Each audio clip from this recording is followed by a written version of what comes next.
अल्लाह का, लेता हूँ शिव का नाम, क्राइम और क्रिमिनल का करता हूँ काम तमाम। कौन है ये?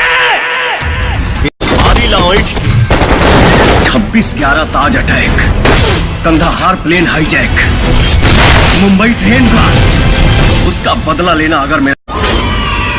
हर रूह को एक आह का हक है, हम भी दिल लेकर आए हैं इस जहां में, हमें भी एक गुनाह का हक है।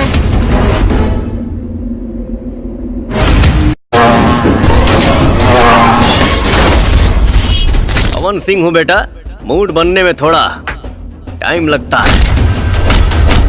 आज अखियां मिला लो एक बार। प्यार से मुंह मोड़ने का मतलब कहीं तुम में कोई प्रॉब्लम तो नहीं है? बस हम नहीं करेंगे प्यार, देख लो ना दोसर दुआर। पास दिमाग नहीं होता। जितना तुम पाकिस्तानियों का दिमाग होता है ना, उतना हम हिंदुस्तानियों का खराब रहता है। ना है किया भरम,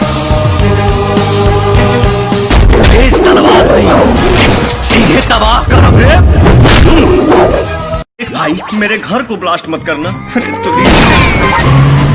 जनाब बिहार है, यहाँ हमारे दुश्मनों की कमी नहीं है। और मेरा कोई क्या बिगाड़ लेगा? सबका हाथ पांव तोड़ने का लाइसेंस लेके रखा है क्या? पाँव तोड़ेंगे तना, पर तुहार सुरक्षा है गारंटी जरूर ले ले बानी। बात तो हे भगवान, कौनो तो मसीहा आए जो हमने के दलदल से बाहर निकाले।